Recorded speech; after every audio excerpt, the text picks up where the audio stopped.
The Language of Survival 生存の言語 Episode 6 The Day It Chose第6話それが選んだ日 Mary Parker woke before Amin. This was unusual. Amin Parker had always been the first to wake in every space he had ever occupied. Not because he slept poorly, but because the quality of his rest had a different relationship with the world's sounds than anyone else's. He did not sleep deeply in the way that required time to surface. He rested fully and completely in a shallow layer, just below full consciousness, from which he could emerge at the first relevant signal in the time it took to open his eyes. But on this morning, Mary was already at the fire's edge when he rose. She was not afraid. She was not performing vigilance. She was simply awake, in the way she had been waking increasingly often since their arrival in this world, with the specific quality of someone whose spirit had been listening through the night, and had registered something that the body was still working to identify. The feathered dinosaur was beside her. It had not slept against her the way it slept most nights. The warm, settled compression of a creature that had decided where safety lived and was resting in it. Tonight it had maintained a slight distance. Still close. Still choosing her vicinity over any other point in the territory. But sitting upright, feathers at the sustained half-elevation of an animal running a continuous background assessment. Something is different today. Mary looked at the tree line. At the eastern tree line, the direction the T-Rex had appeared on 4 separate nights. At the southern tree line, the direction the circuit ran. At the western tree line, the direction it had not yet appeared from. She was not looking for it. She was simply receiving what the morning offered, in the way she had been learning to receive this world. Amin came to stand beside her. She did not turn. She knew his footsteps, their specific, almost soundless quality. The way she had always known the footsteps of people she had spent enough time with to have them stored in the body rather than the mind. "You feel it too," she said. Not a question. "Yes," he said. They stood together for a moment.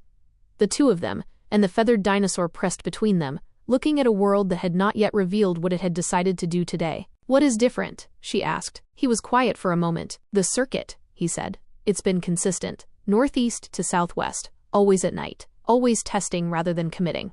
Last night's pass was shorter than the previous ones. It didn't complete the circuit. It stopped." "Where?" "East," he said. "The eastern tree line. It stopped there and did not continue." Mary absorbed this. "That's where it always watches from," she said. "Yes," Amin said. "But before, it watched and moved on. Last night it watched and stayed." The feathered dinosaur made the low, sustained vocalization it had been producing with increasing frequency.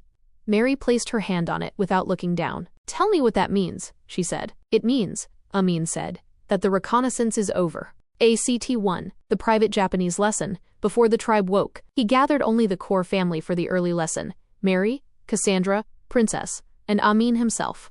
The others would receive it in fragments throughout the morning, as the usual pattern allowed. This was different from the usual lesson. He had chosen the words tonight with care.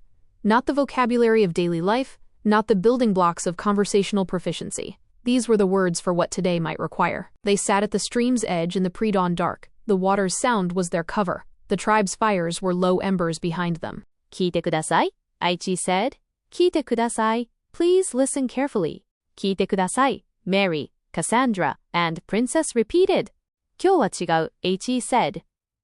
今日は違う Today is different. Mary produced it back with the absolute precision that had become her Japanese signature. The intonation falling exactly where it needed to fall, the vowels open and correct. 今日は違う she said. Something in the way she said it, the quality of understanding beneath the syllables, made Amin look at her. She was already looking at him. "I know," her expression said. "You don't need to soften it." He held her gaze for a moment. Then he moved to the next phrase. "Sonaeru," he said. "Sonaeru, prepare." 備える 守り抜く Aichi said. 守り抜く protect to the end. 守り抜く信じる Aichi said. 信じる .trust. 信じる Cassandra, who had been producing every phrase with the flawless mechanical precision of someone operating below the level of conscious effort, said, "Kyo wa dare o mamoru no? QWA dare wo mamoru no?" Who do we protect today? The sentence arrived fully formed, not assembled from the lesson's components, but generated from a place where the grammar had already become part of how she thought. Amin looked at his daughter. "Zne?" he said. "Zen-i?" "Everyone." She held the word. そして、私はお父さんを守る she said. そして、私はお父さんを守る and I protect my father. She said it the way she said everything important, without drama, without announcement. As a fact, as a thing that was simply true and required saying, because true things sometimes needed to be said aloud to be fully real. Amin said nothing. He put his hand briefly on her shoulder. Then the lesson continued. Princess Parker had been listening from the moment the lesson started, her fast memorization gift operating at the elevated capacity that urgency always activated in her. She had absorbed every phrase by the third production. By the fifth, they were stored at the reflex level. She said, very quietly, "He's going to go after Dad today, isn't he?" Not in Japanese. In the particular, private tone of a daughter speaking to the air that her father, Prince Parker, occupied. Amin looked at his sister. "Most likely," he said. Princess was quiet. Then, "What do you need from us?" It was the right question. The specific, practical, essential question of someone who had assessed the situation and moved past the feeling of it to the action of it. "Stay around Mom," he said, referring to Mary. "Whatever happens in the field today, your first responsibility is her position, not mine." "That's going to be hard to follow," Princess said. "I know," he said. "Follow it anyway." She held his gaze. "Yes, Amin," she said. He nodded. The stream moved around them in the dark. Somewhere in the distant eastern jungle, something enormous had stopped its circuit and was waiting for morning. The public English lesson. Morning. The lesson that morning carried a different energy. Not from the tribe. They assembled with their usual organized efficiency. The young man already at the fire, the older man in his position of deliberate attendance, 3 new learners who had been gravitating toward the circle over the past days. Their energy was the energy of engagement, of the specific enthusiasm of people who had discovered that a skill was working. The different energy came from the feathered dinosaur. It stayed at Mary's side throughout the lesson, closer than its usual comfortable radius. It sat pressed against her left leg and kept its head at the half-elevated warning position that it had been holding since before dawn, and its eyes moved at regular intervals toward the eastern tree line. Mary did not let the feathered dinosaur's behavior change hers. She stood at the fire's center and taught the lesson with the same complete, open presence she brought to every lesson. The total attention of someone who was genuinely engaged with each person in the circle, reading where understanding was forming and where it needed more, giving each learner exactly what they needed. "Today," she said, "we learn words for what is around us." She gestured toward the sky. "Sky, sky," the young man said. "Tree." She gestured toward the forest edge. "Tree." "Ground." She touched the earth. "Ground." "River." She pointed north. "River." The tribe moved through the words with the building speed of people whose acquisition rate had been accelerating over the past days. Each lesson compounding on the previous ones, the foundations laid in the early sessions, now supporting a structure that had become substantial. Amir Chambers, at the circle's outer edge, was watching the vocabulary absorption with the continuous analytical attention he brought to it. He was also, simultaneously, tracking something else. He came to Mary, his grandmother, between 2 vocabulary rounds, approaching from her right, close enough to speak without the exchange reaching the rest of the circle. "The feathered dinosaur has been tracking east-northeast at regular intervals," he said, precisely, quietly. "Its pattern over the last 40 minutes suggests a stimulus that is present and stationary, not moving through the area.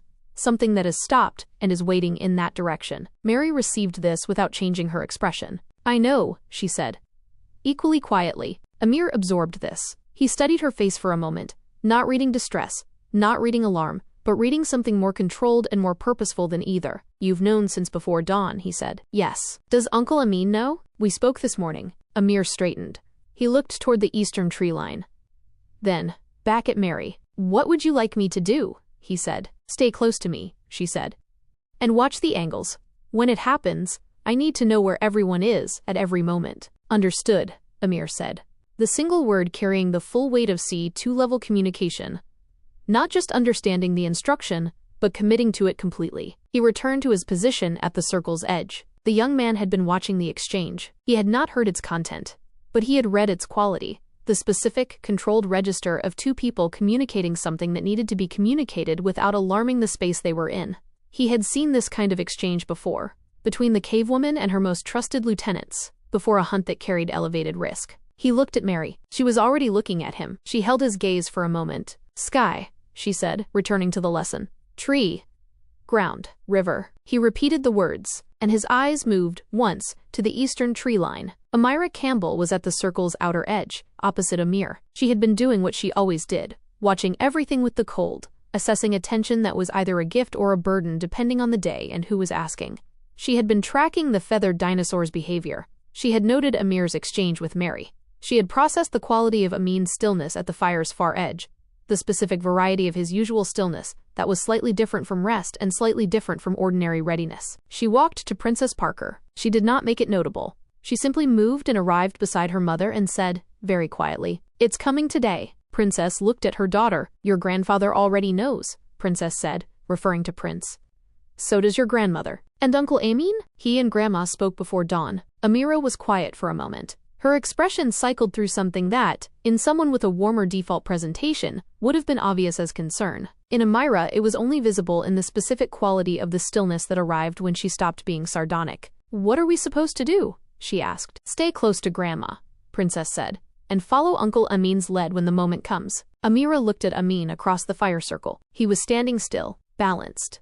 The alpha aura exactly what it always was, the specific, biological broadcast that had drawn every predator's attention in every engagement they had been in since arriving in this world. They always go for him first, she said. Yes, Princess said. That's because he's the most dangerous person here. Yes, he's also the most important person here. Princess looked at her daughter.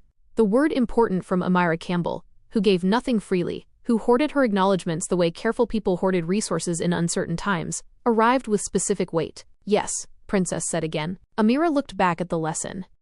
At Mary at the fire's center, at the feathered dinosaur pressed against Mary's leg. She said nothing else, but she moved slightly, fractionally, almost imperceptibly, closer to Princess's position, which, for Amira Campbell, was the equivalent of a full declaration. Rasheem Parker was with his sons at the territory's northern edge. He was talking. Of course he was talking. He was explaining. In a mixture of Japanese and English that had become, over the weeks of parallel acquisition, the specific hybrid register of someone whose two languages were growing into each other rather than remaining separate, the way he had processed the Allosaurus engagement from episode 5. And the thing is, he was saying, the thing that nobody appreciates enough about what I did with the 3 separate angle appearances, the beauty of it was the randomness, the genuine, unplanned quality of appearing from left then, right then, above the root. Nasir, you saw that, right? The above-the-root appearance was completely, Nasir Parker said. Baba. Rasheem stopped. Yes? Nasir was looking at the eastern tree line. He said nothing else. He did not need to. The 4 brothers were standing in their formation, not alarmed, not aggressive, simply having arrived at the configuration that they arrived at when the field required it, and all 4 of them were looking east. Rasheem followed his son's gaze, then he looked at Amin, across the territory. Amin was looking back at his brother. One fractional nod. Rasheem Parker stopped talking, which, for Rasheem Parker, said everything. ACT2. The T-Rex breaks the pattern. It came in the middle of the morning, not at dusk, not at moonrise, not at the territory's edge where it had always appeared before, the boundary line between cleared ground and jungle, where it had stood and watched and chosen, over 4 nights, to withdraw rather than advance. It came in full daylight, through the eastern tree line, not at the circuit's usual position, not at the boundary line 40 feet from the settlement's edge, directly through the jungle's inner margin, the dense wall of ancient vegetation that the tribe's clearing had pushed back to create the settlement's open space. It pushed through it, the way it had pushed through everything it had encountered in this world. Not around, not over. Through. With the complete, absolute certainty of something that had decided where it was going and had no interest in what was between it and that destination. The sound of it reached the territory before the sight did. The crashing displacement of ancient trees. The specific, rhythmic ground percussion of its approach, closer and more directional than the perimeter circuit had ever been, each impact heavier and more purposeful than the probing pattern of reconnaissance. This was not the circuit. This was not measurement. This was commitment. Mary felt it through her feet half a second before the tree line exploded. She did not flinch. She stood at the fire circle's center, the English lesson mid-word, the tribe assembled around her, the young man's eyes already moving to the eastern tree line with the specific alert recognition of someone who had learned to read the ground percussion pattern and understood what this one said. Nigero, Mary said. Quietly. In Japanese. To the family. Move. Now. To position. Then, in English, to the tribe. Danger. Run. Caves. North. Now. The 2 languages in the same breath. English for the tribe's direction, Japanese for the family's formation.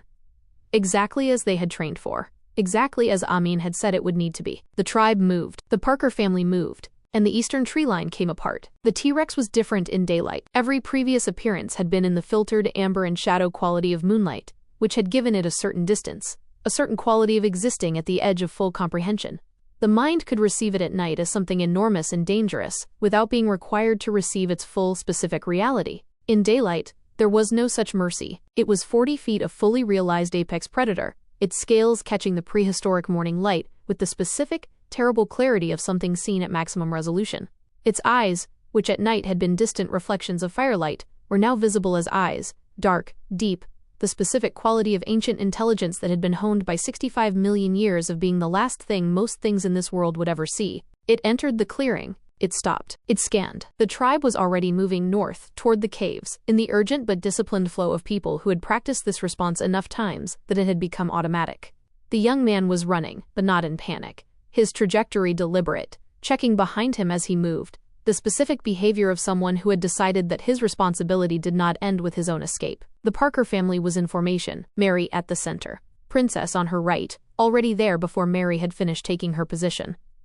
Amir on her left, Cassandra forward, between her grandmother Mary and the clearing's open space, in the position she had occupied in every engagement since she had first put herself there without being asked. The four brothers, Nisir, Nishim, Nimir, and Shahim, had formed their wall at the formation's outer edge. Rashim was at the perimeter, moving, always moving, the unpredictable orbit that was his specific contribution. Amira was on the right flank. Prince Parker was at the territory's elevated position, barking orders, not to the Parkers, who had already positioned themselves, but to the remaining tribe members who had not yet cleared the territory, driving them toward the caves with the absolute merciless clarity of someone whose instructions could not be misread. Move. North. Now. Move. His voice cut across the clearing like a physical force, not unkind, but completely without warmth. The voice of someone whose only interest was the correct execution of the evacuation. It was working. And at the formation center, at the open ground between the Parker family's assembled defensive arc and the T-Rex standing in the clearing's edge,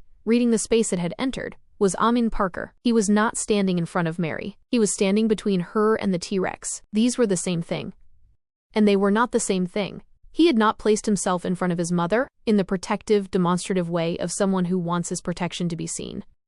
He had placed himself at the specific angle that maximized the distance between the T-Rex's approach vector and Mary's position, while minimizing the distance between himself and the point where the T-Rex's charge would commit. He was a variable in the geometry, the most important variable, and the T-Rex found him immediately. The scan was faster than it had been at night. Daylight reduced the processing time. Everything visible at full resolution, no ambient light adaptation required, the threat assessment completing itself in the time it took the T-Rex's eyes to move across the clearing once. Prince Parker, commanding the evacuation, loud, high energy.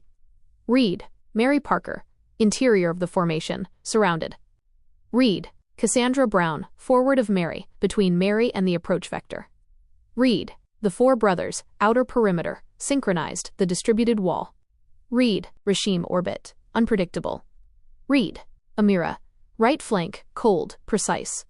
Read. Princess and Amir, flanking Mary. Read. And then, the T-Rex's gaze stopped moving. On Amin Parker, the recognition was instantaneous and absolute. Faster than it had been at night, because at night the filtering of the light had introduced a slight delay into the biological assessment.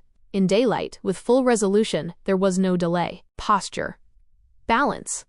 Breathing. Stillness. The alpha aura. At maximum visibility. The T-Rex's pupils contracted, and then it did something it had not done in any of the 4 previous nights' appearances. It charged, not the territory center it had targeted before.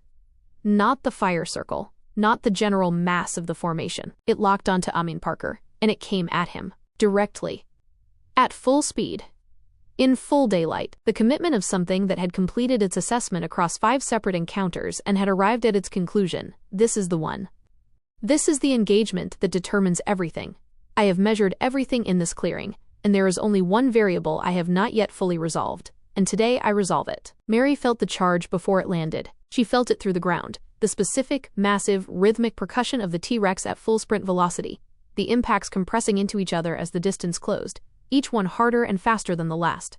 She felt it through the air, the displacement pressure that preceded the creature's mass, the specific atmospheric change of something enormous moving at maximum speed toward a fixed point. She felt it through Cassandra, who had been standing forward of her, in the gap between Mary and the T-Rex's line of approach, with the quality of stillness that preceded action, and who, in the same moment that the T-Rex committed to its charge, began to move. Cassandra, Mary said. One word. Her granddaughter's name. In Japanese, the private language. Not a command. An acknowledgement. I see you. I know what you're about to do. I am here. Cassandra heard it. She did not stop moving.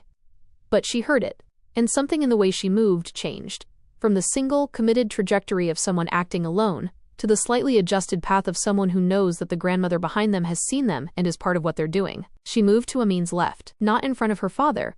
She had learned in the cave that standing in front of him in a charge meant standing in the line of the charge, and the charge was not the fight, the redirect was the fight. She went to his left, where his technique would send the T-Rex if it worked, where she could press the follow-through and prevent the recalibration. His left was where she needed to be. She went there. The T-Rex's charge closed 50 feet in 5 seconds. Amin Parker waited, not frozen, not paralyzed, waiting, with the specific, trained patience of someone who had learned, across decades of martial arts practice, that the optimal moment for a redirect was not the moment of maximum distance, but the moment of maximum commitment, when the creature's full mass and velocity were irreversibly engaged in a single direction, when its own momentum became the most powerful force in the exchange. The ground shook under each impact. 40 feet, 30, 20. The T-Rex's jaws opened. The massive, forward-driving skull angled down and forward in the specific attack configuration of its species. The largest natural weapon that had ever evolved on this planet aimed directly at the man standing in the center of the clearing. 15 feet. Amin Parker moved, 2 inches offline. The Tai Sabaki, the pivoting step that moved the body off the line of fire with the minimum necessary displacement, no dramatic leap, no overcorrection.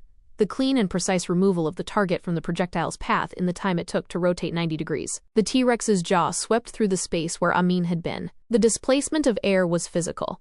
A pressure wave that the family felt across the clearing, that sent the feathered dinosaur flat against the earth, that pressed the grass of the clearing sideways in a visible arc from the creature's passing. Amin was already in his Mabiyu, wide, rooted, feet planted with the specific, total weight distribution that turned the earth into a foundation rather than a surface. The ground pushing back up through his legs, the horse stance converting the Earth's reaction force into the kinetic potential for the redirect. His hands found the side of the T-Rex's passing skull. The jaw of a Tyrannosaurus rex was the most powerful biting mechanism that had ever developed in the natural world, capable of generating forces that no other biological structure could match. But the jaw was part of a skull. The skull was part of a neck. The neck was part of a body that was currently moving at the highest speed the creature could generate. And a body in motion, regardless of its mass, responded to the application of rotational force at the correct moment, angle, and leverage point, in the same way that all bodies responded to physics. It redirected. The rotational force Amin applied was not muscular strength meeting muscular strength. It was geometry meeting momentum. His hands found the angle, the specific fulcrum point at the jaw's base where the skull's weight distribution made the redirect most efficient, and added the rotation that the creature's own forward velocity amplified into something far greater than any human body could generate alone. The T-Rex's skull went sideways. The neck followed. The body followed the neck. The creature's full mass, 7 tons of committed, full-sprint apex predator, turned from its original trajectory and drove into the limestone formation at the clearing's eastern edge, with a concussive impact that sent cracks radiating across the ancient stone's face and shook the territory's ground for 100 feet in every direction. The sound was geological. It rolled across the clearing and through the settlement and up the ridge and back again. The sound of something enormous being brought into sudden, catastrophic contact with something that did not yield. The T-Rex was not down. Amin Parker had never expected it to go down from a single redirect. The T-Rex's mass was too great, its resilience too extraordinary, the engagement too early in its full commitment for one technique to resolve it. What the redirect had done was buy 4 seconds. 4 seconds in which the T-Rex was recalibrating. 4 seconds in which the rest of the engagement could happen. Cassandra Brown used every one of them. She moved in the instant the redirect completed, in the moment when the T-Rex's skull had gone sideways and the creature's full attention was engaged in processing what had just happened to its charge, and she pressed the angle that her father's redirect had created. She drove into the T-Rex's right side, not with the force of someone trying to overpower a 7-ton predator, with the specific, calibrated Wing Chun pressure of someone who understood that overwhelming force was never the point. The point was disruption. The accumulation of small, precise disruptions delivered faster than the target could process and respond. Her chain punches found the T-Rex's rib cage, the area below the shoulder where the hide was thinner, where the lateral musculature controlled the creature's ability to pivot and reorient. She delivered them at the rate and placement that had always characterized her father's training at its most precise. Continuous, centerline directed, each strike building on the one before it. The T-Rex flinched. Not dramatically, not the full-body response of something overcome. The specific, involuntary muscular response of a creature that has received unexpected stimulus at a sensitive point. The flinch of disruption, not damage. But it was enough. The T-Rex's pivoting reorientation was delayed by a half-second. In a T-Rex engagement, a half-second was everything. Princess Parker moved the moment Cassandra engaged. She went to Mary, not to the fight, to the position that her brother Amin had told her to hold. The position that was the hardest one in any battle, because it required staying where you were when every instinct was pushing you toward where the action was. She placed herself between her mother Mary and the T-Rex's position, not blocking, not fighting, but creating the specific fact of her presence at that angle. If the T-Rex recalibrated toward Mary, it would encounter Princess first. And Princess Parker, God of Presence, in her full anchoring capacity, was a variable that altered the geometry of any space she occupied. Amir was already reading the field. The left flank is open, he said, precisely, at the correct volume. If it pivots left after Cassandra's engagement, the brothers need to close the left. He said it in English. This was the family language in the open field. English for the tribe, English for the formation when speed mattered more than secrecy. Japanese for the interior moments. The bilingual system functioning exactly as it had been built to function. The brothers heard it. Nisar, Nashim, Naimir, and Shahim were already moving, the four of them pivoting to close the left flank in their characteristic synchronized formation, the distributed wall repositioning itself around the T-Rex's recalibration before the recalibration completed. The T-Rex found its feet. It shook its skull, the massive side-to-side rotation of something that was not stunned but was processing an input that did not match its expectation. Its eyes scanned the field. The formation had redistributed in the 4 seconds of its recalibration. Cassandra had pressed from the right. Cassandra was back in position. Princess was at the interior angle. The brothers had closed the left. Amin was. Its eyes found him. The alpha aura, unchanged. Unmoved. Simply continuous. Standing in the Ma Bu at the clearing center, where it had last seen him and where he still was, because he had not retreated, had not repositioned, had not done anything except stand in the specific configuration that its threat assessment had never stopped registering as the primary variable in this field. The T-Rex came again, this time with adjustment, not the full sprint commitment of the first charge. Something more considered. A faster approach with a sideways angle built in, as if the creature had processed the first redirect, and was accounting for the 2-inch pivot by changing the vector of its approach, so that the same 2-inch pivot would place Amin directly in its path rather than offline from it. It adapted. It learned from the first exchange. This was the quality that had always made the T-Rex different from the raptors and the Allosaurus and the Spinosaurus. Not its size or its speed or its power, all of which were extraordinary. Its intelligence. The specific, individual cognitive capacity that had allowed it to run a multi-day reconnaissance operation, map the settlement's patterns, identify the primary threat, and now, in the middle of an engagement, update its approach based on the first attempt's result. Amin read the angle change in the first step. He adjusted. The second Taisabaki was not the same as the first. Because the T-Rex's adjusted approach had accounted for the first. He moved 2 inches offline from the new approach vector, not the original one. The creature's skull swept through the space where the first redirect had placed him, finding nothing. He was already behind it. The transition from the Taisabaki to the wing position, behind and to the left of the T-Rex's passing mass, happened in the space between the creature's committed stride and its landing. His body found the space the way his body always found spaces, without deliberation, without visible thought, the product of a physical intelligence so deeply trained that it operated below the level of conscious direction. He was behind the T-Rex's head. He applied the Mabu again, but this time from behind, the force driving not against the jaw's lateral direction, but against the junction of the neck and shoulder, the specific anatomical of the creature's head met its body, and where correctly directed force would disrupt the coordination between skull and neck more efficiently than any frontal application could achieve. The T-Rex lurched forward, not down, but forward, driven in the direction it was already committed to moving, the force amplifying its existing momentum rather than redirecting it, which meant it travelled further in the direction it had already been going than it had intended to travel, further than the clearing allowed. The limestone formation at the clearing's far edge received the T-Rex's forward-driven mass for the second time in 30 seconds. The second impact was harder than the first. The cracks in the limestone's face widened. Rasheem Parker was everywhere. This was the contribution that Rasheem Parker had always made to the formation, not the specific targeted engagement of someone executing a planned role, but the distributed, unpredictable presence of someone whose movement created the impression that the threat was surrounded from more angles than the actual formation occupied.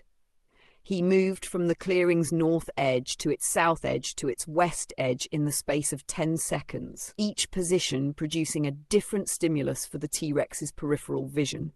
Not a direct engagement, not a confrontation, but the specific sensory noise of multiple simultaneous presences that overwhelmed the creature's ability to focus.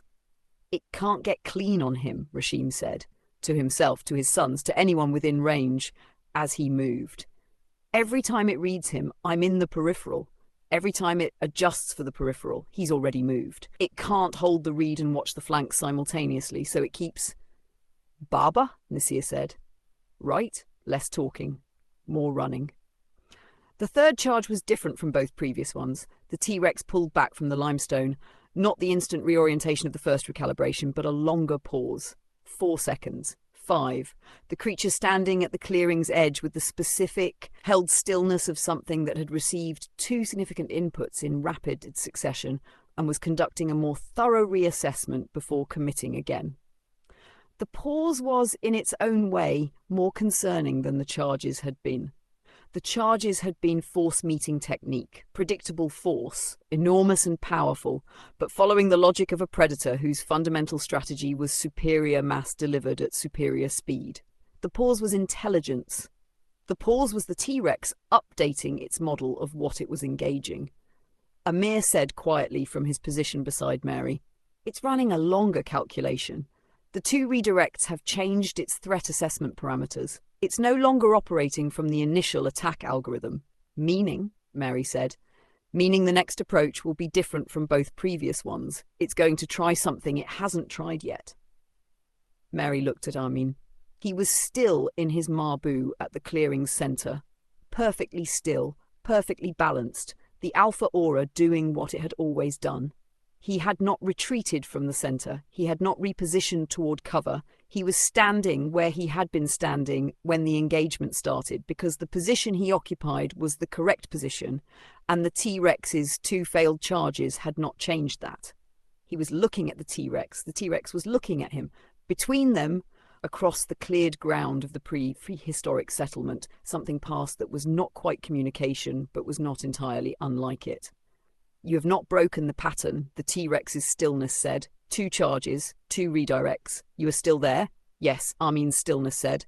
"I am still here." "Then let us find out what else is possible." The T-Rex moved. Not a charge, something slower, more lateral, a diagonal approach from the north, angled to bring it to the clearing's center from a direction that neither previous charge had used.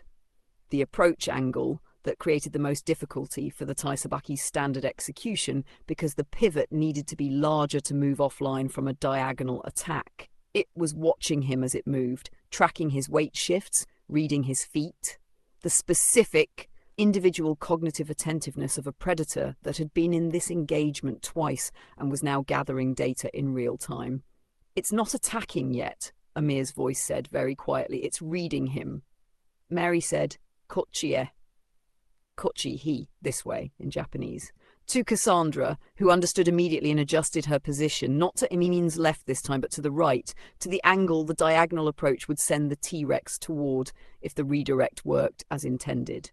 Not because Mary had studied martial arts theory, because she had been watching her son fight for weeks, and she had learned to read the geometry of where the technique sent things. She had been learning.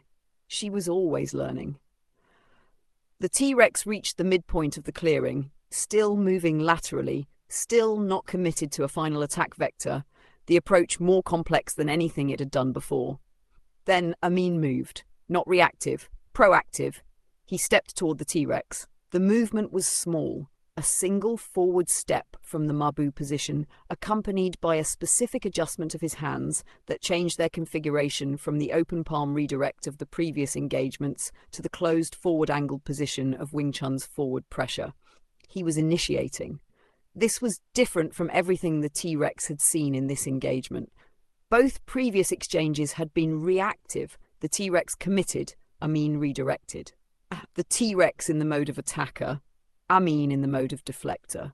This step changed that. The T-Rex stopped. The lateral approach halted.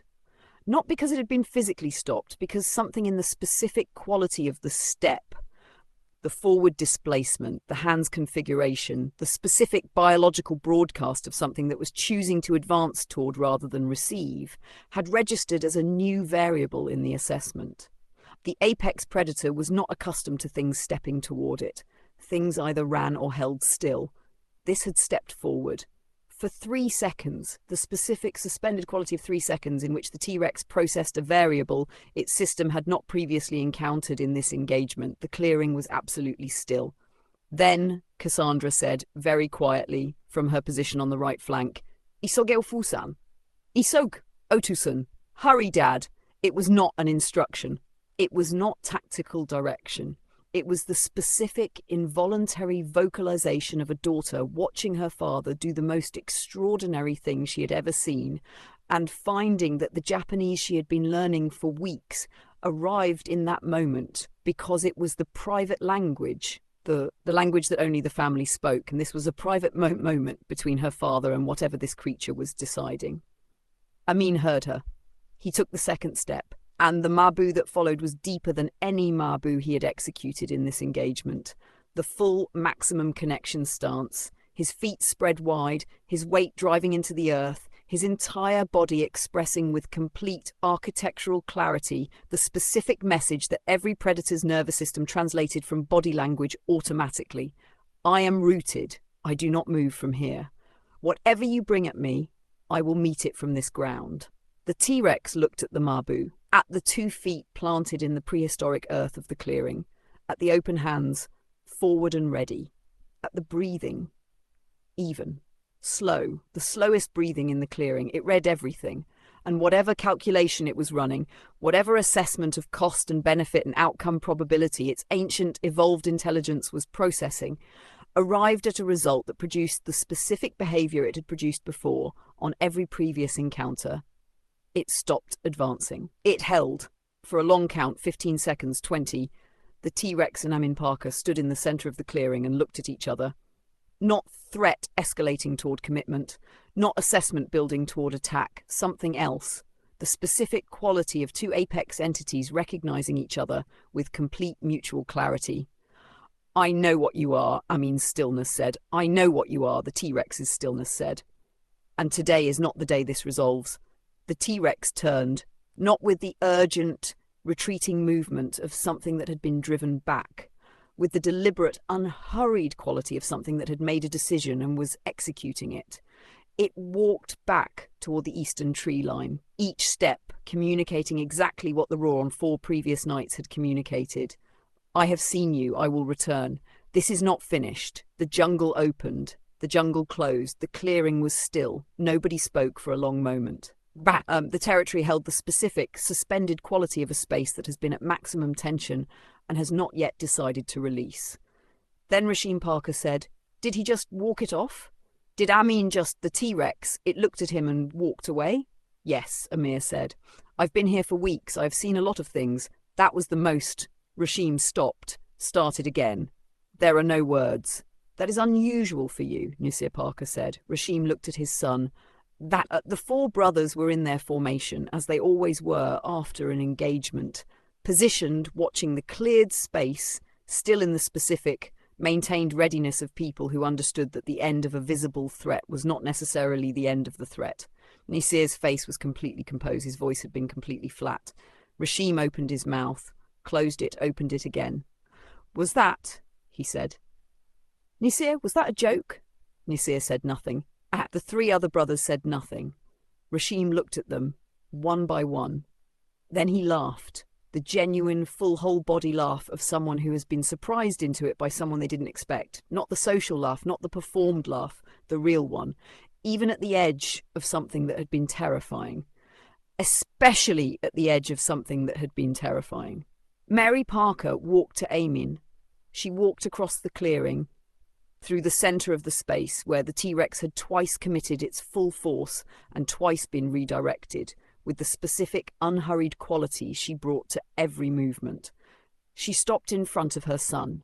Amin was still in his Mabu. He had not moved from the position he had taken when he stepped toward the T-Rex. His feet were still planted. His breathing was returning from its battle register to its resting register. The specific, practiced transition of someone for whom the body's recovery from maximum engagement was as trained as the engagement itself. Mary looked at him. She looked at his face, at the specific quality of composure that lived there, not the performed composure of someone suppressing something. The real composure of someone who had been exactly what they needed to be and was simply still being it. "Otsukaresama deshita," she said. "Otsukaresama deshita." The specific Japanese phrase that expressed respect for completed effort. "Thank you for your work. You have done what you needed to do." Something moved through Amin Parker's expression, just for a moment, just enough to be visible to his mother, who had known him long enough to know where to look. "Daijoubu desu," he said. "Daijoubu desu, I'm fine." She held his gaze, then she reached out and put her hand on his arm. Brief, complete. The same gesture the cave woman had used on her, the gesture that carried everything without requiring anything from the person receiving it. She turned back toward the settlement. The family fell in behind her, and Amin Parker came out of his mabu, feet releasing the earth, weight returning to its resting distribution, the stance that had been rooted in the clearing's ground for the duration of the engagement, becoming once again simply a man walking. He was the last to leave the clearing. He looked once more at the eastern tree line, then he followed his mother into the settlement. Act 3. Act 3. Aftermath. The tribe, the words, the night. The settlement reassembled. The tribe emerged from the caves in the specific, careful sequence that the cave woman had established. The perimeter watchers first, reading the field, confirming the T-Rex's withdrawal, then the remaining hunters, then the rest. The young man was among the first out of the caves. He had come to the cave entrance almost immediately after the T-Rex's withdrawal. He had seen, from the limestone frame of the cave entrance, the end of the engagement. The T-Rex walking back into the eastern tree line. Amin Parker standing in the mabu at the center of the clearing. Mary Parker crossing the field toward her son. He had seen all of it. He walked to where Amin was standing. He stopped. He looked at Amin for a long moment. Then he did something he had not done before, in any context, in any engagement or lesson or exchange. He lowered his head. Not dramatically, not performatively, with the specific, brief quality of a gesture that exists in every culture and in every era, because it is not cultural, it is biological. The involuntary inclination of the head that the body produces when it is in the presence of something it recognizes as beyond its current category. He raised his head. He looked at Amin directly. "Strong heart," he said. The same two English words he had produced in episode 5, but different this time. Not descriptive, not naming a quality, naming a title, not "he has a strong heart." The capital letters were audible. The older man, who had been working his way toward the young man's position from the moment the caves had been declared safe, arrived beside him and added his own word in his own language. Deep, resonant, brief. Mary Parker, standing behind Amin, heard it. She could not pass the word, but she could hear its quality, the specific weight that a language places on words that are not ordinary words, names, titles, the sounds that communities give to things they want to be remembered. She looked at Amir, her grandson. "Did you catch that?" she said quietly. "The phonology is consistent with an epithet in their language rather than a descriptive term," Amir said. The older man essentially produced in his own language the same statement the young man made in English. A name. A designation. They are naming him. "Strong heart," Mary said. "Yes," Amir said, or the equivalent, both of them independently in their two registers of communication. The cave woman came to stand beside the young man. She looked at Amin. She made the fist-to-chest gesture, the warrior's acknowledgement she had produced on the morning after the T-Rex's first appearance, when the repair work had been finished and something had shifted in the territory's internal hierarchy. But this time, she held it. She held it for 3 seconds, the specific, deliberate duration of a gesture that was being given rather than made. A gesture that existed in the space between the person making it and the person receiving it, and that required the receiving as much as the giving. Amin looked at her. He produced the same gesture, fist to chest, held. They held the acknowledgement between them for a long moment. The woman who had led her tribe through this world for her entire life, and the man who had arrived in it 12 weeks ago and had already become the thing that every predator in it pointed its eyes toward. Then the cave woman lowered her fist, turned to the settlement, and resumed the work of the day. The evening English lesson. The lesson that evening was unlike any previous one. The tribe was fully assembled, not just the regular attendees, but every adult member who was not on perimeter watch. The cave entrance observers had arranged for relief coverage specifically so that they could attend. The hunting party that had been in the eastern jungle when the T-Rex entered was back. Word of what had happened in the clearing had travelled through the settlement with the specific speed that important things travelled in communities built on close proximity and constant awareness. Mary sat at the fire's centre. The feathered dinosaur was on her left side. Fully settled now, the half elevation of its feathers completely lowered, its eyes clear, its body producing the specific, relaxed warmth of a creature that had been in maximum threat assessment mode since before dawn and had finally received the information that it could stand down. It nudged Mary's hand. She placed her palm on its head. Today, Mary said, was hard. She looked at the assembled faces. But we are here. She gestured around the circle. Together. Together, the young man said. We faced the T-Rex. T-Rex, several tribe members said. And we. Mary paused. She chose the next word carefully, not the most dramatically appropriate one, but the one that was true and the one that taught what the tribe needed to know. We drove it back, she said. Drive back, the young man said. 2 words, slightly rough at the edges of their English grammar, but the meaning complete. We drive T-Rex back. Yes, Mary said. Together, he said. Together. He looked at Amin across the fire. Strong heart, he said, to Mary. Strong heart drive T-Rex back. Mary looked at Amin. He was sitting at the fire's edge, the position he had occupied for the entire lesson. Still. Quiet. The man of few words that he had always been, even more so since the prehistoric world had taught the family that economy of language was as important as economy of movement. Yes, Mary said, to the young man, to the tribe, to the fire circle. Strong heart drove it back. She said the name without hesitation, without qualification.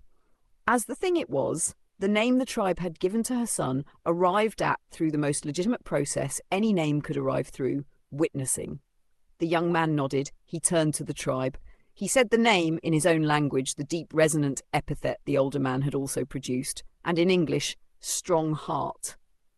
The tribe said it, not in unison, not in the practiced, simultaneous way of the lesson repetitions, individually, one at a time, the way people say something when they are saying it for themselves rather than for the exercise. Strong heart, strong heart, strong heart. Prince Parker, at the territory's elevated position, heard it. He said nothing. He looked at Amin. Amin was looking at the fire. Prince Parker stood at his vantage point for a long moment, watching the tribe speak his son's name in a language they were still learning and in a language older than any of them. Then he said, very quietly, to no one, in the way that Prince Parker said the things that cost him the most, "That's my son." Not loudly, not as something the family was meant to hear. But Rasheem Parker had always had excellent hearing, and the 4 brothers had always been standing near their grandfather. None of them said a word, not even Rasheem, because some things were better received in silence. The private Japanese lesson. After the tribe slept, they assembled at the northern perimeter. All 12 of them. Amin looked at his family. Kin wa shiming sareta, he said.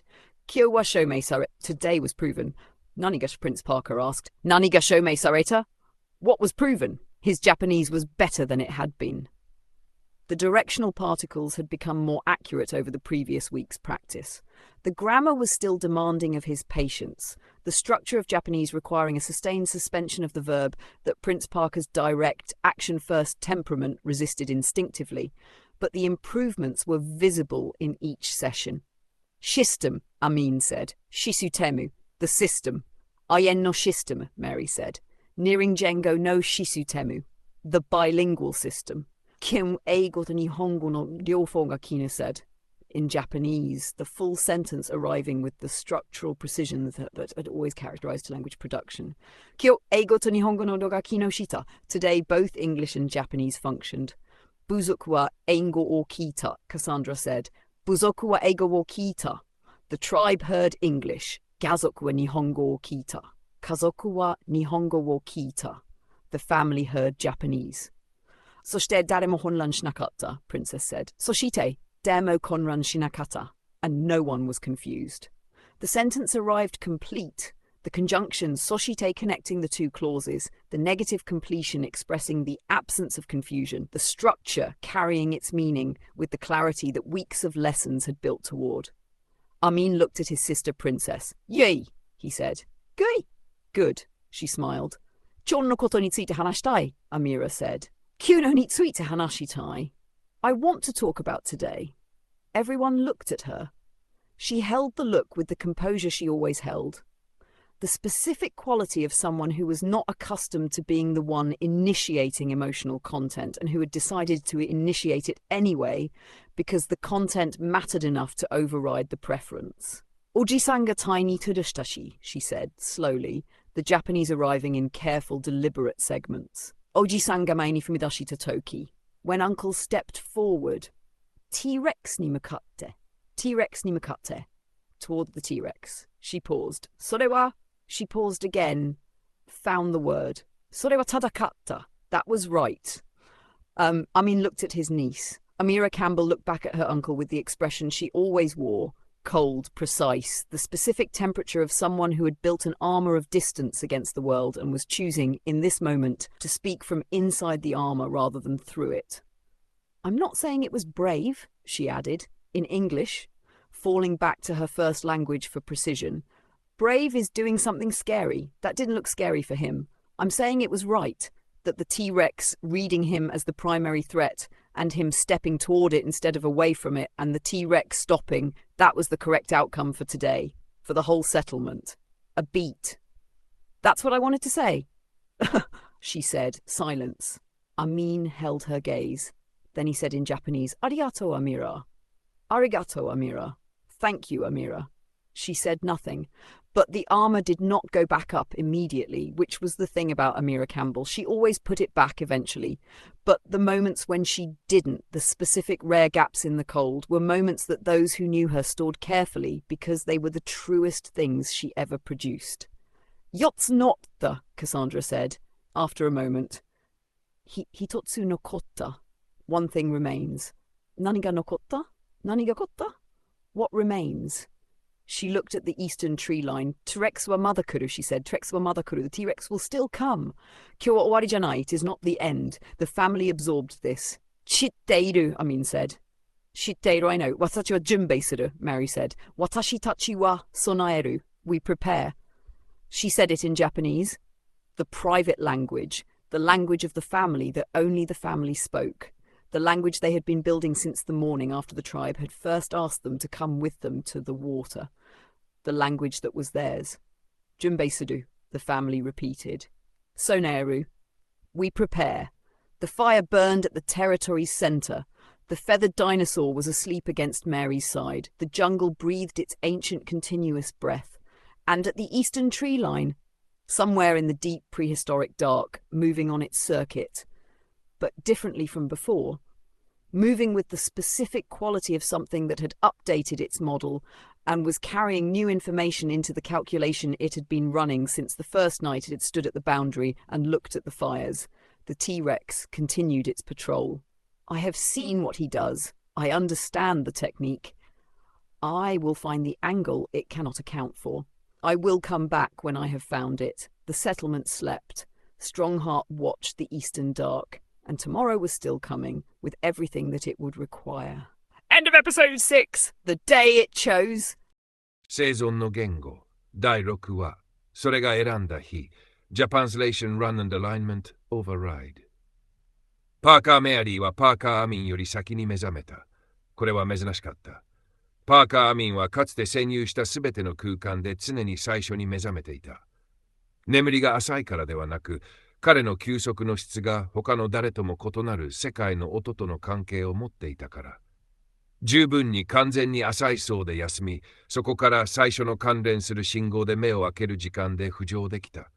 しかし、この朝、パーカー・メアリーは彼が起きるとき、すでに火の端にいた。壊れていなかった。警戒を演じていなかった。単純に目が覚めていた。夜通し霊が聞いて、体がまだ特定しようとしている何かを登録した誰かの特定の質で、羽のある恐竜は彼女の隣にいた。ほとんどの夜眠るように彼女に寄り添っていなかった。安全が住む場所を決めて、そこで休んでいる生き物の温かい、落ち着いた圧縮。今夜はわずかな距離を保持していた。まだ近くに。まだ他のどんな点よりも彼女の近くを選んで、しかし直立して継続的な背景評価を実行している動物の持続した反抗様の羽で、今日は何かが違う。パーカー・メアリーはキビのラインを見た。パーカー・アミンが来て隣に立った。彼女は振り向かなかった。彼の足音を知っていた。あなたも感じていると彼女は言った。質問ではなく、はい、と彼は言った。何が違うと彼女は尋ねた。回路が、と彼は言った。一貫していた。毎晩、ヘクトーからナムシーへ常に攻撃ではなくテストして、昨夜のパスは前のものより短かった。回路を完了しなかった。止まった。どこで？東のキビのラインで、そしてそれ以上進まなかった。それはいつも見ていた場所ね、と彼女は言った。はい。しかし前は見て移動した。昨夜は見てとどまった。それは何を意味する？と外祖母は言った。意味するのは、とパーカー・アミンは言った。偵察が終わったということだ。第一幕、秘密日本語授業。夜明け前、彼は早い授業のためにコアの家族だけを集めた。パーカー・メアリー、ブラウン・カサンドラ、パーカー・プリンセス、そしてアミン自身。聞いてください、と彼は言った。聞いてください、と三人は繰り返した。今日は違う。今日は違う。備える。守り抜く。信じる。ブラウン・カサンドラは言った。今日は誰を守るの？文は完全に形成されて到着した。授業のコンポーネントから組み立てられてではなく、文法がすでに彼女の考え方の一部になった場所から生成された。パーカー・アミンは娘を見た。全員と彼は言った。そして私はお父さんを守ると彼女は言った。事実として、真実であり、言われる必要がある真実として。パーカー・プリンセスは言った。今日彼はお父さんを追うでしょう。彼女は実父であるプリンス・パーカーのことを言っていた。おそらく、とパーカー・アミンは言った。私たちに何が必要？お母さんの周りにとどまれ、とアミンは実またのプリンセスに言った。今日のフィールドで何が起こっても、あなたの第一の責任は彼女の位置だ。私のではない。それは従うのが難しいだろうとパーカー・プリンセスは言った。わかっている。それでも従え。はい、アミン、と彼女は兄に言った。川は暗闇の中で彼らの周りを動いた。東のジャングルのどこかで巨大な何かが回路を止めて朝を待っていた。公開英語授業朝、その朝の授業は異なるエネルギーを運んだ。部族からではない。いつものように組織された効率で集まった。異なるエネルギーは羽のある恐竜から来た。授業を通じてパーカー・メアリーの側にとどまった。通常の快適な半径より近く。彼女の左足に押し付けて夜明け前から保持していた反光陽の警告位置で頭を持ち、目は定期的に東のキビーのラインに向かって動いた。パーカー・メアリーは羽のある恐竜の行動が自分の行動を変えさせなかった。スカイと彼女は言い、空を示した。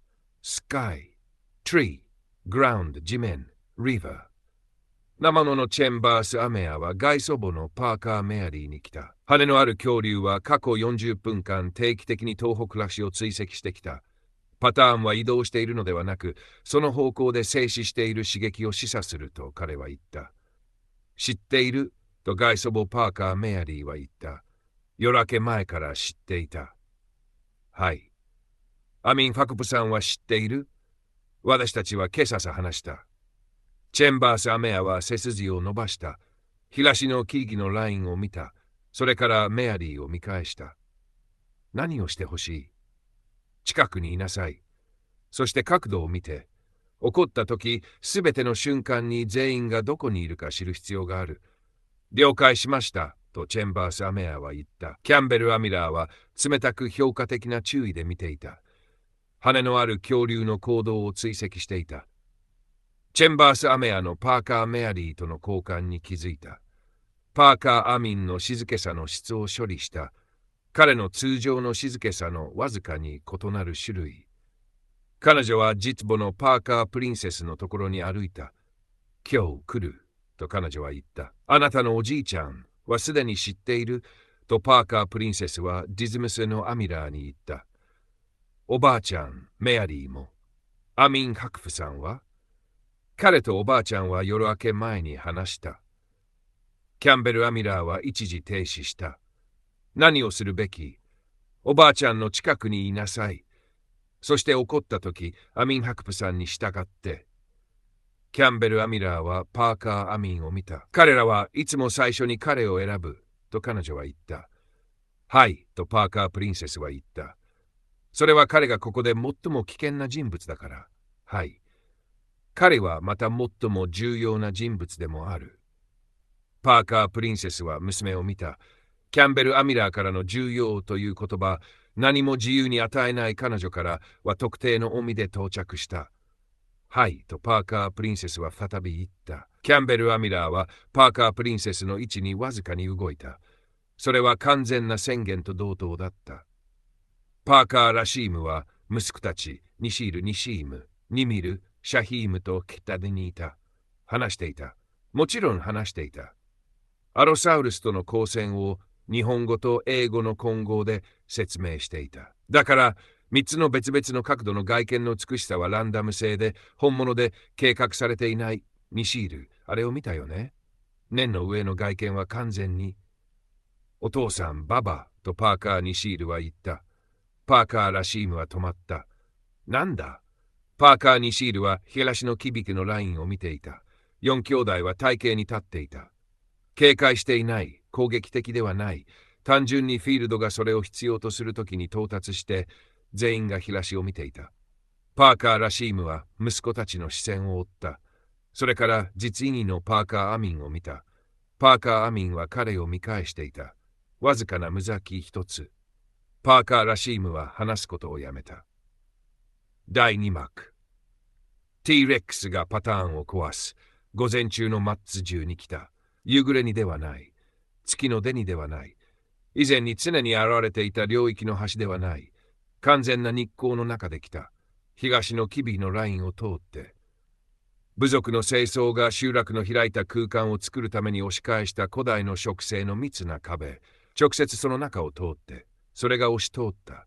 行く場所を決めて、その目的地と自分の間にあるものに全く関心のない何かの完全な絶対的な確実性で。その音は視覚より先に領域に届いた。古代の機微の激しい変異。その接近の特定のリズミカルな地面の打撃。これは回路ではなかった。測定ではなかった。これはコミットメントだった。パーカー・メアリーはその足が着地する半秒前に足から感じた。ひるまなかった。英語授業の途中、部族が彼女の周りに集まって若いお子の目はすでに東の機微でのラインに動いていた。逃げろとパーカー・メアリーは言った。静かに。日本語で家族に。それから英語で部族に Danger、Caves 洞窟、North、Now、今。同じ息で2つの言語。部族の方向への英語、家族の体系への日本語、正確に訓練したように。パーカー・アミンが必要になると言ったように。部族は動いた。パーカー家族は動いた。そして東の木々のラインが崩れた。T-Rex は日光では違った。日光ではそのような慈悲はなかった。40フィートの完全に実現されたアペックスの捕食者、太古の朝の光で鱗が問えた。それは空き地に入った。止まった。スキャンした。部族はすでに動いていた。北に洞窟に向かって。パーカー家族は体系にいた。パーカー・メアリーが中心に。実娘のパーカー・プリンセスはすでに彼女の右に、孫のチェンバース・アメアが左に、孫娘のブラウン・カサンドラが前に、頼まれずに最初にそこに自分を置いた瞬間から、ラシームの息子である4兄弟は体系の外端に壁を作った。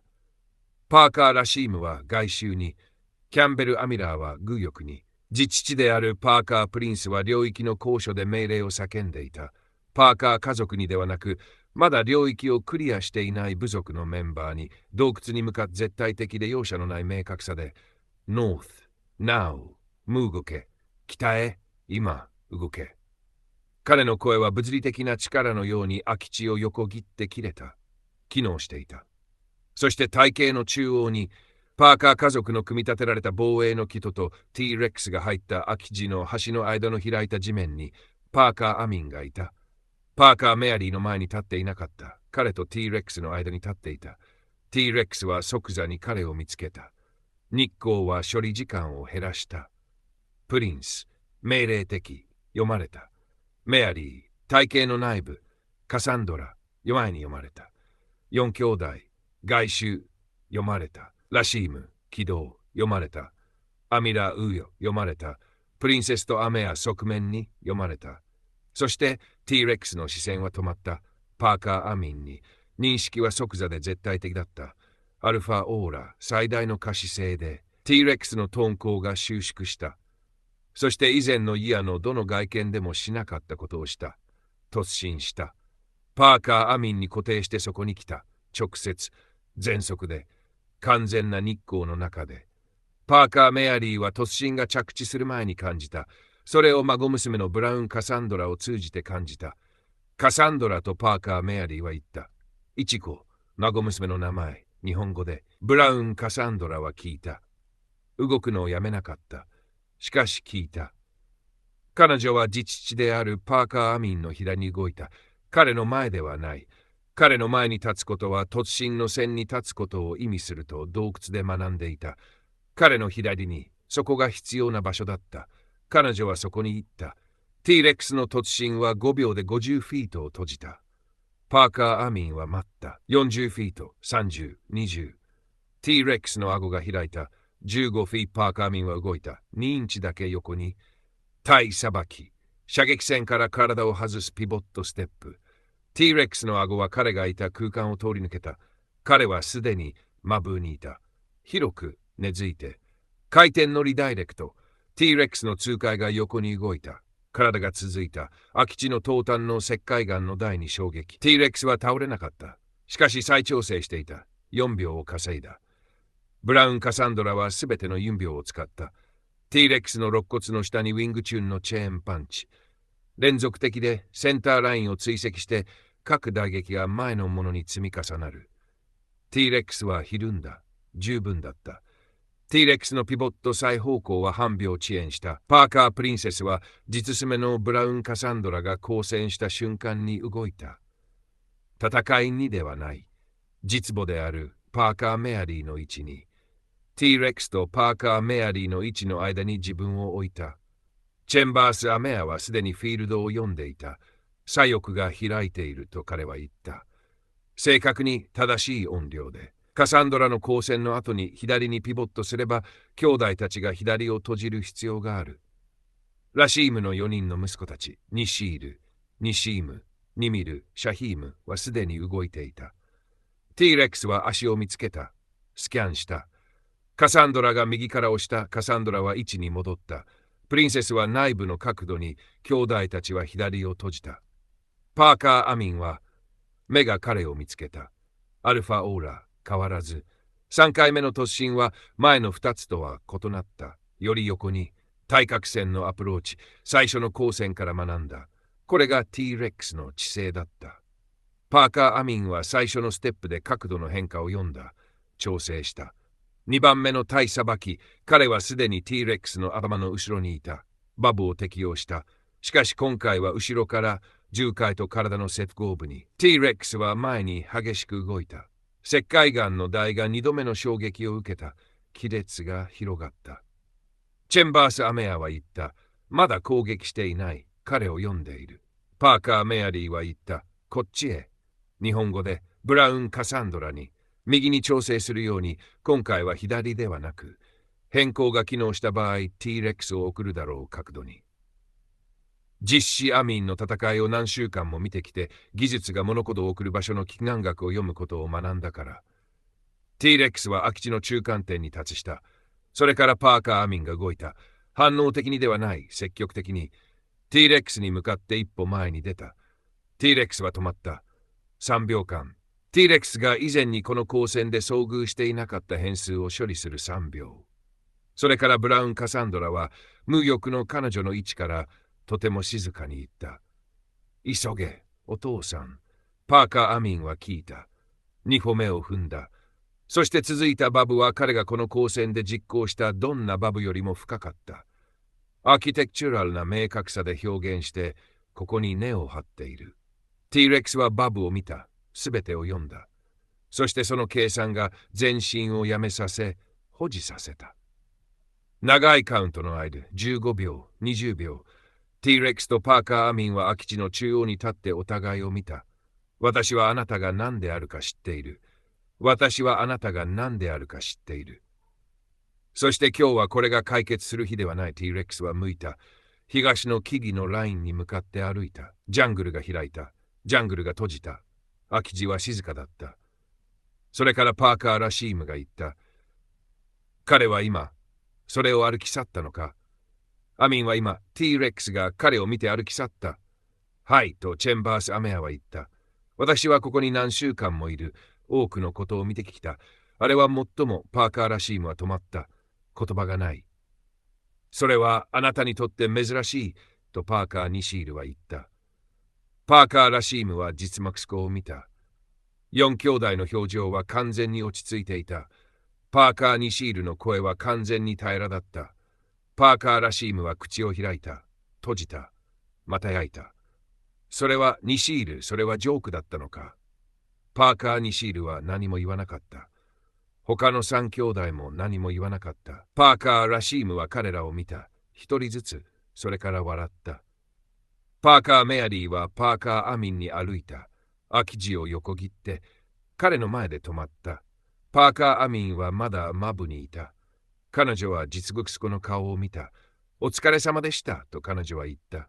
彼の表現を何かが動いた。ほんの一瞬、大丈夫です、と彼は言った。彼女は彼の目を保持した。それから手を彼の腕に置いた。短く、完全に。彼女は集落に向かって振り返った。パーカー家族は後ろに続いた。そしてパーカー・アミンはワーブーブから出た。最後に空き地を離れた。第3幕、ヨムハ、部族言葉集落は再び集まった。若い男はパーカー・アミンのところに歩いた。止まった。長いがい彼を見た。それから頭を下げた。不随意の頭の傾き。頭を上げた。パーカー・アミンを直接見た。ストロングハート、強い心、と彼は言った。名前、称号。洞窟ジョノが来てパーカー・アミンを見た。国士を胸に当てるジェスチャーをした。今回保持した。パーカー・アミンは彼女を見た。同じジェスチャーを生み出した。国士を胸に保持した。彼女は一日の作業を再開した。夕方の英語授業。その夜の授業はこれまでのどのものとも違った。パーカー・メアリーは火の中心に座った。Today 今日とパーカー・メアリーは言った。Was hard は難しかった。But we are here しか私たちはここにいる。Together 一緒に。Together と若い音は言った。彼はパーカー・アミンを日越しに見た Heart と彼は言った。メアリーに Strong Heart Drive T-Rex Back 強い心が T-Rex を追い返した。パーカー・メアリーは実息子のパーカー・アミンを見た。Yes, Strong Heart drove it back と彼女は言った。部族はそれを個別に言った。Strong Heart, Strong Heart, Strong Heart。実父であるパーカー・プリンスは高所でそれを聞いた。何も言わなかった。パーカー・アミンを見た。それから言った。とても静かに誰にでもなく、あれは私の息子だ。しかしパーカー・ラシームはいつも優れた聴力を持っていた。四兄弟はいつも祖父の近くに立っていた。誰も一言も言わなかった。パーカー・ラシームでさえ。秘密日本語授業。部族が眠った後、全員が北の教会で集まった。12人全員。アミンは家族を見た。今日は証明されたと彼は日本語で言った。何が証明されたと自父のプリンス・パーカーは尋ねた。システム。二言語のシステム。今日、英語と日本語の両方が機能したとチェンバース・アメアは言った。部族は英語を聞いたとブラウン・カサンドラは言った。家族は日本語を聞いた。そして誰も混乱しなかった。パーカー・アミンは実名ティのプリンセスを見た。いいと彼は言った。彼女はスマイルド。キャンベル・アミラーは言った。今日のことについて話したい。全員が彼女を見た。おじさんアミンが前に踏み出したとき、T レックスに向かって一時停止。それは正しかった。日本語で世界に対して距離の鎧を作ってきた彼女の表現から、おじさんが主要な脅威として読まれて離れるのではなく、向かって踏み出して T レックスが止まった。それが今日の集落全体にとって正しい結果だった。ありがとう、アミラーとパーカー・アミンは実のハメニーに言ったが何も言わなかった。しかし、鎧はすぐには上がらなかった。一つ残ったとブラウン・カサンドラは言った。何が残ったと父アミンが尋ねた。彼女は東のキビテのラインを見た。T レックスはまだ来る。今日は終わりじゃない。知っているとパーカー・アミンは言った。私たちは準備すると。パーカー・メアリーは言った。準備すると家族は繰り返した。火は領域の中心で燃えた。羽のある恐竜はパーカー・メアリーの側で眠っていた。そして東のキビテのラインで T レックスは巡回を続けた。第6話終わり、それが選んだ日。